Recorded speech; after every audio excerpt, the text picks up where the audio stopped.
It's warm in here. Very warm in here. I know why. Because Maddox is really loaded. I mean, it's always been. This time of the year. Clap 3 times if you can hear me. Clap 3 times if you can hear me. Good morning. How are you guys? Good. Good. Okay, so we are going to be in the Bible. So everybody needs one of these. Do we have some of them? Oh, there's some of these. Everybody needs their Bible. Yeah, Kason, break out your Bible with the name on it.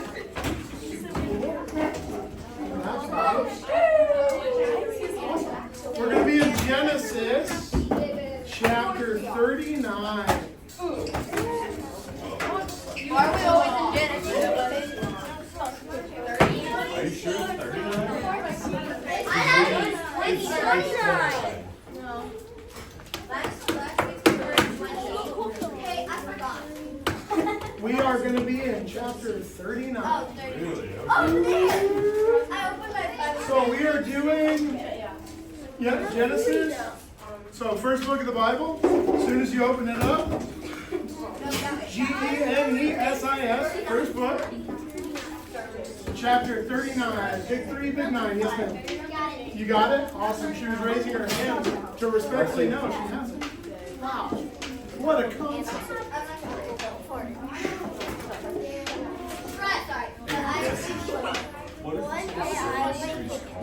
So we are going through what's called the Bible Project. I thought it was going to be chapter by chapter, verse by verse, and we're going to work through the entire Bible, Genesis to Revelation. For some reason, though, they pick highlights, so we're skipping like big portions. So we just ended off with Jacob stealing the blessing from Esau. He's on the run for his life. I thought we were going to get into where he meets his wife, works 7 years, gets tricked, marries some other chick, her sister, has to work another 7 years to actually marry the woman he wanted to marry, and then they start having a whole mess of kids. They have almost as many kids as me and Miss Courtney. Just kidding. They have a lot more kids than me and Miss Courtney. They have 12. We got 12 kids. That's where we got the 12 tribes of Israel. What? No. Altogether, Israel has 12 children, which is where we get the 12 tribes of Israel.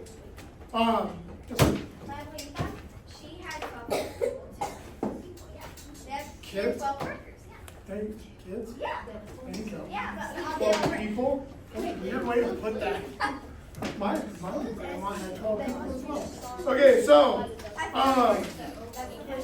we're going to run through ABC. Author, who wrote this book? Who wrote Genesis? It's Chloe. Say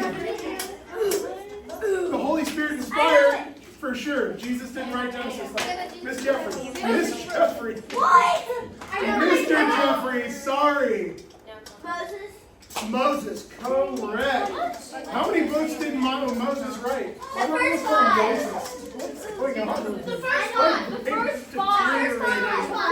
The first 5. What is the first 5 books of the Bible generally called, Miss Sadie?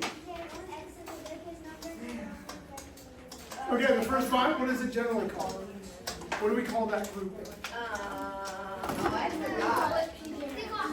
No, that's Matthew, Mark, Luke, John. Miss Courtney, you are so on it. You're trying, yes. It's called the Pentateuch. It's also the Jewish Torah. So the Jews have the same first part of the Bible that we have. They actually have the Pentateuch, first 5 books, plus the prophets, plus Psalms. So they have, and the wisdom literature. So they have Job, which is widely, it's also authored by Moses. But they have largely the same Old Testament that we have. They don't celebrate the New Testament. Girls, we're being distracted. Okay, so they celebrate largely the same Old Testament that we have. The book is, what's the title of the book? Genesis, fantastic. What is the context in which we are currently in right now? When was Genesis written? When were the first 5 books of the Bible written? So Moses penned them. When did he pen them?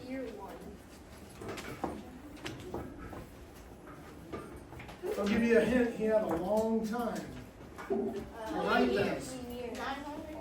On a boat?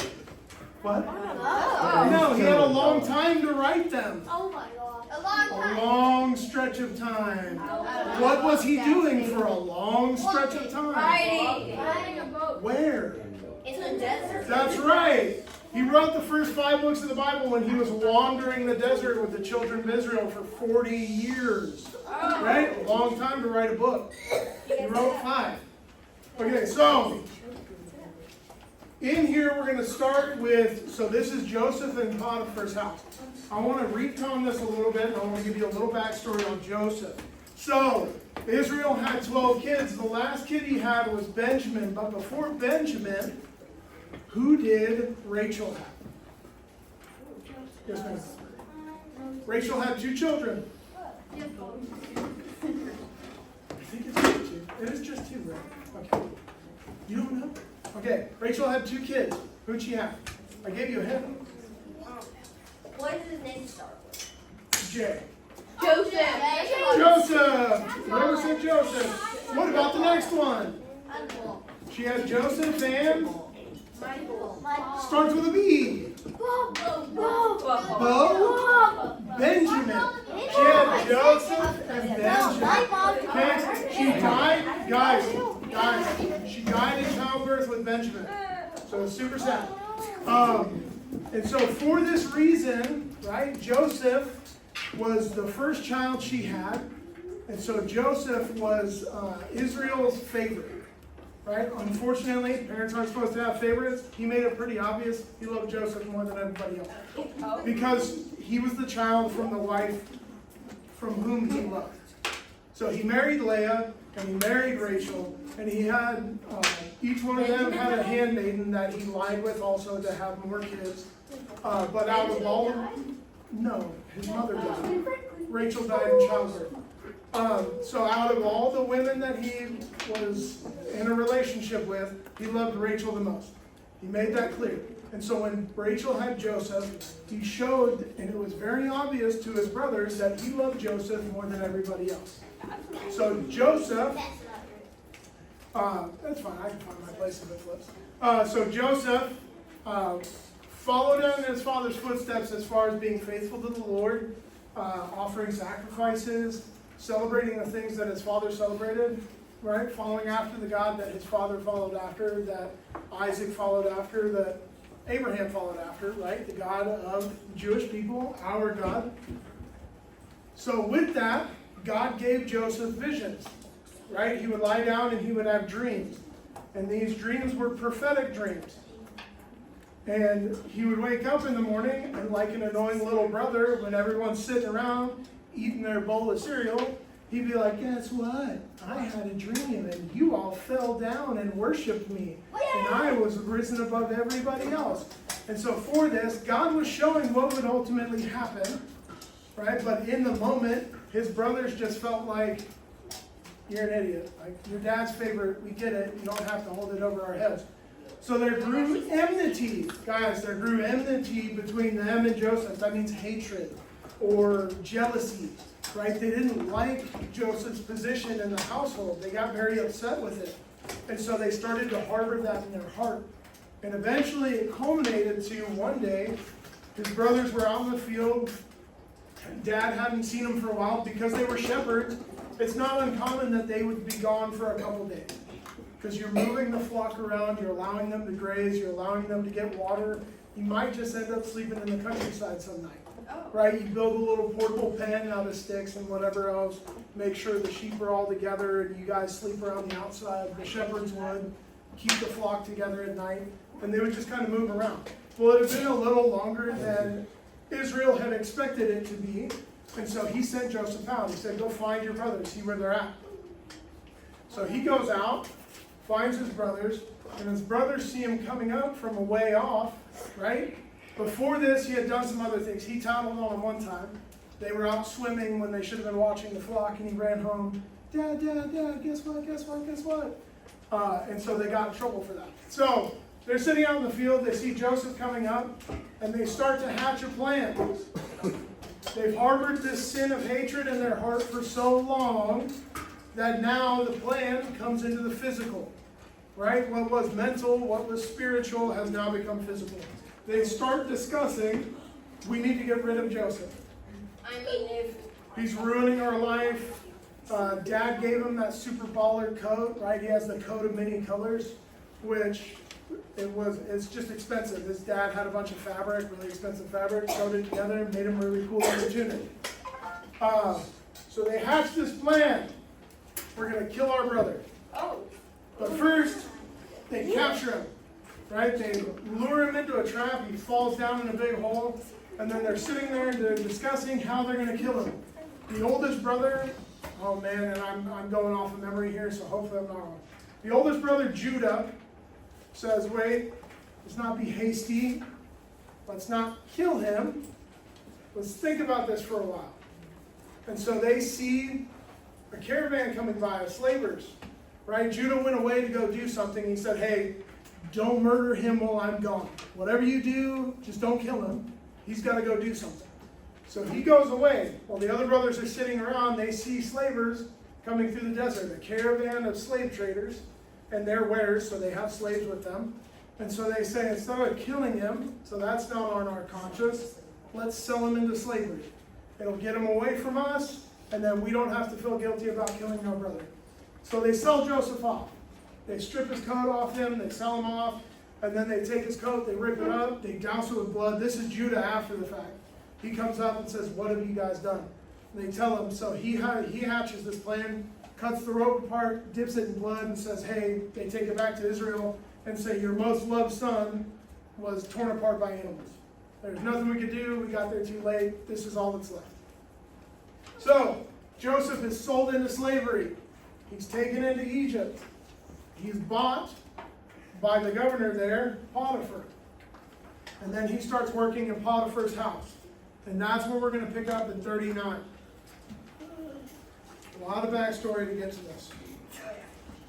So, Joseph was taken to Egypt by the Ishmaelite traders. He was purchased by Potiphar, an Egyptian officer. Potiphar was captain of the guard for Pharaoh, the king of Egypt. So, Potiphar is a big man, right? He's like head of Secret Service for Pharaoh. What's up, Jeffrey? You okay? yeah. Making sure you didn't have a nosebleed? I know, I just have allergies. Good. Okay. So, Potiphar is a big man. He's like head of Secret Service, right? He supplies the guard to Pharaoh. So all of his dudes work for protecting Pharaoh, and he's head of all of that. He's head of security. National security, not like our security team running around the church, but national. He's like a top-tier general, right, for Pharaoh. So, the Lord was with Joseph, so he succeeded in everything he did as he served in the house of his Egyptian master. Potiphar noticed this and realized that the Lord was with Joseph, giving him success in everything that he did. So here we see, this is, when you're, I don't want to say this all the time and make it like, this isn't a prosperity gospel, but this is, if you're walking with the Lord, if you're genuinely pursuing God in everything that you do, even if you're just like you work somewhere and you sweep the floors, if you love the Lord your God and you're working for Him and not for anybody else, that means my attitude is, I don't care that I'm sweeping floors. This is where God has me. This is what He has me doing to make my money. And so I'm excited that this is where the Lord has me working. This is where the Lord has me serving. If that's the attitude you carry with you, and that's the general posture of your heart, God will make what you do successful. Whatever you put your hand to will be successful. And your managers, your uppers will start to realize that. If that's your attitude when you go into school, because I know you guys hate school, right? Some days are a lot harder than others. Actually, 5th and 6th grade, you guys are still disillusioned and you guys still think school is cool. No. You get into junior high and high school, it gets so much worse. I never liked school. But if the attitude you carry is, this is where God has me now. God has me coming to this building or doing this work, because I know some of you are homeschooled. This is what God has me doing now. If that's the attitude you carry and you try and do it to the best of your ability, as for God, that's Colossians 3:23. Everything you do everything you do as unto the Lord, not as to human masters. So that's everything you do. Just think of this schoolwork isn't for my teacher. This schoolwork is a representation of God in my life. Because that's another thing. If you let people know you're a Christian, you're under a microscope. They're going to look at everything you do, and they're going to judge you based off of that, right? They're going to be like, well, he's not a very good Christian if he's doing this. And so we have to be on guard for that, right? We have to remain faithful, remain vigilant. So, moving on. I need to, well, peek the mic. Sorry. I haven't slept much, so I'm losing my voice. Verse 4, this pleased Potiphar. So soon made Joseph his personal attendant. He put him in charge of his entire household and everything he owned. So this isn't that uncommon, right? It's like assistant manager. So you have a manager and you have the assistant manager. Manager is large scale, big decisions. Assistant manager is day-to-day operation. So that's basically what Joseph is to Potiphar. Joseph is making sure all his affairs are in order, every meeting that he has scheduled is being attended, that everything that needs to be done around the house also, right? It's not just his work, it's also his personal life. So he's making sure his house is in order, that the slaves are doing what they're supposed to, that the house is getting clean, that people are being attended to. From the day Joseph was put in charge of his master's household and property, the Lord began to bless Potiphar's household for Joseph's sake. All his household affairs ran smoothly. His crops and livestock flourished. So Potiphar gave Joseph complete administrative responsibility over everything he owned. With Joseph there, he didn't worry about a thing, except what kind of food to eat. How awesome is that Joseph as a person is doing so much and so well that his boss isn't having to worry about anything. He's not having to keep oversight over Joseph because he knows Joseph is an honorable man with good character. That's why I'm looking at you boys directly, is because this is a big thing for us as men, is we need to be an honorable man with a good character. That means when my boss leaves, because I work nights, he's only there for like half an hour until he goes home, and I'm there at night to work. He knows he doesn't have to worry about what Jesse's doing. He knows I'm not sitting around getting paid, not doing anything, that I'm going to do my job. I'm going to do it to the best of my ability, and that the decisions I make are for the good of the company. That's the same thing with your parents. If your parents leave you home alone, right? That's a big trust thing, because they know that you're going to do what they want you to do, right? That you have their best interest in mind, and that you have the welfare, if you have siblings, that you have the welfare of your younger siblings or older siblings in mind. So we need to, and ladies, this is also applicable to you. You guys need to not only seek after your own character, but seek after people who also have a good character, right? This is in our friends group. We need to make sure that we're friends.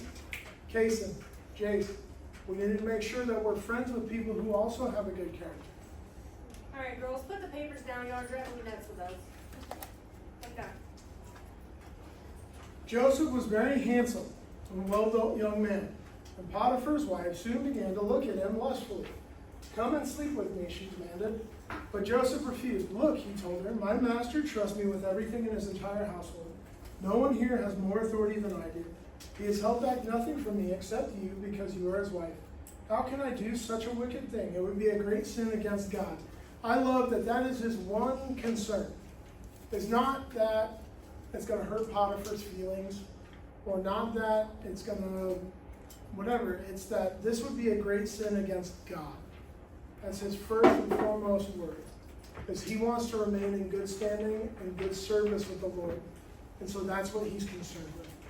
He's not concerned with anything else, right? He's just worried about how God is going to view him and the decisions that he makes. She kept putting pressure on Joseph day after day, but he refused to sleep with her, and he kept out of her way as much as possible. One day, however, no one else was around when he went in to do his work. She came and grabbed him by the cloak, demanding, "Come sleep with me." Joseph tore himself away, but he left the cloak in her hand as he ran from the house. When she saw she was holding his cloak and he had fled, she called out to her servants. Soon all the men came running. "Look," she said, "my husband has brought this Hebrew slave here to make fools of us. He came into my room to rape me, but I screamed. When he heard me scream, he ran outside and got away, but he left his cloak behind with me." She kept the cloak with her until her husband came home. Then she told him her story. "That Hebrew slave you brought into our house tried to come in and fool around with me," she said. "But when I screamed, he ran outside, leaving his cloak with me." So here we see an attack on Joseph's character. So Joseph, up to this point, has done nothing wrong. Right? He's tried to always have Potiphar's best interest in mind. He's trying to remain faithful to the Lord, and still, yet, there's a personal attack levied against him. Potiphar was furious when he heard his wife's story about Joseph, how Joseph had treated her. So he took Joseph and threw him into prison where the king's prisoners were held. And there he remained. But the Lord was with Joseph in the prison and showed him his faithful love. And the Lord made Joseph a favorite with the prison warden. Before long, the warden put Joseph in charge of all the other prisoners and over everything that happened in the prison. The warden had no worries because Joseph took care of everything. The Lord was with him and caused everything he did to succeed. So, with Potiphar's wife, we also see, right, Potiphar recognizing, because this is a big accusation, right? Trying to sleep with another man's wife in that culture, he could have had Joseph killed. So there had to have been some recognition, maybe some doubt in Potiphar's mind, because instead of having Joseph killed, he had him thrown into prison. And when you get into the Old Testament, it talks about how it vexed Potiphar. Not Old Testament, sorry. When you get into like King James, they use different wording. It talks about how this vexed Potiphar. That means it confused him. It hurt his feelings, right? Because he didn't know how to feel. Because as a husband, I have to believe my wife, but also I've seen Joseph every day doing the honorable thing. So I'm caught in the middle here. Who do I believe? Do I believe Joseph or do I believe my wife? In that culture, ultimately, he had to believe his wife, right? But still, he had some love. He had some respect for Joseph. Hey, what time? It's 10 after. Right. Right? What time do I normally wrap? Finish pretty early. Okay, so I meant to look at that scripture. So in the New Testament, Paul talks about us fleeing immorality, right? Flee. And so that's what I want you guys to keep in the back of your mind with this story is not this specific scenario, because I highly doubt anyone's going to get put in that kind of scenario with, some dude's wife trying to sleep with you, or some girl's husband trying to sleep with you later on, or way later on in the future. What I want you to keep in mind is the fact that Joseph fled, right? When there was something wrong that was happening, he kept saying no. Ultimately, he got lured into a situation where it was dangerous. He was caught, right? It was just him and the other person. It was him and whatever sin was going on, and so he fled. And that's what I want you guys to keep in mind. When you're in a compromising situation, is to choose to flee. Whether that looks like calling your parents and being like, hey, these kids at this birthday party are talking about things we shouldn't talk about, are doing things we shouldn't do. Can you come pick me up? Or it's, if you guys are playing video games online and somebody's talking crazy, it's shutting that off, shutting that child off. Be like, hey, I can't. Telling them, right, first, hey, let's not talk like that. If it continues, just shutting it off. Hey, we're not going to be a part of this, right? Or if our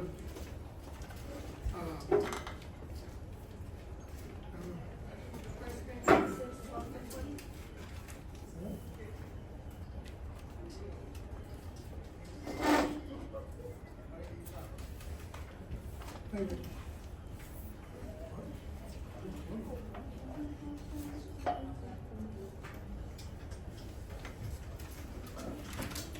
Yeah, okay. So verse 18, it says, flee immorality. Every other sin that man commits is outside the body, but the immoral man sins against his own body. So that's when you look at sins, right? The big 10. Thou shalt not kill, thou shalt not commit adultery. Those are all sins that happen outside of the body. You're using your body as an agent to commit sin.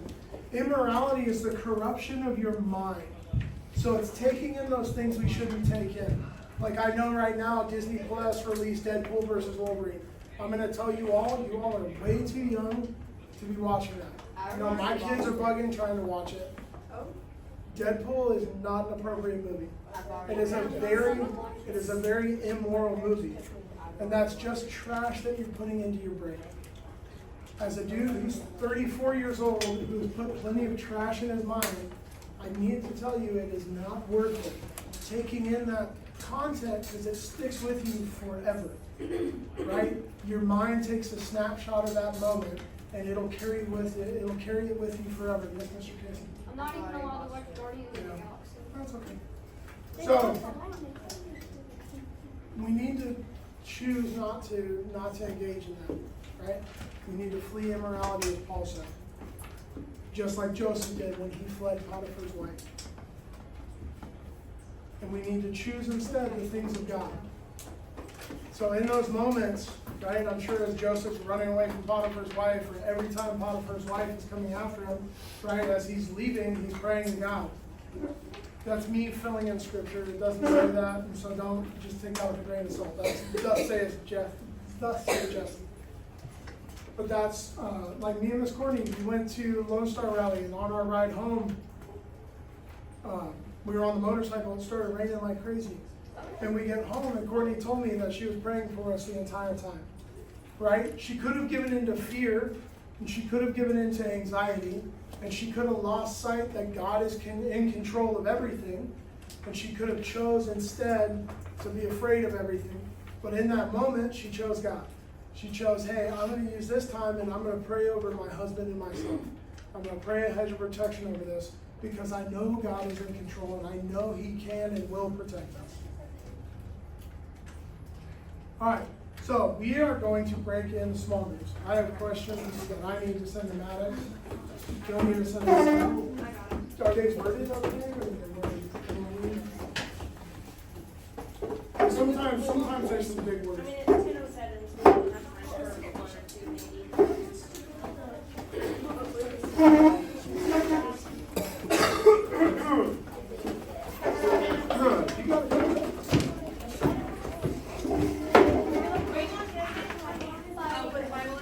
Okay, everybody, yeah, put your Bibles up. Girls on this side, boys on this side. I'm safe for my seat. There's a lot of things there.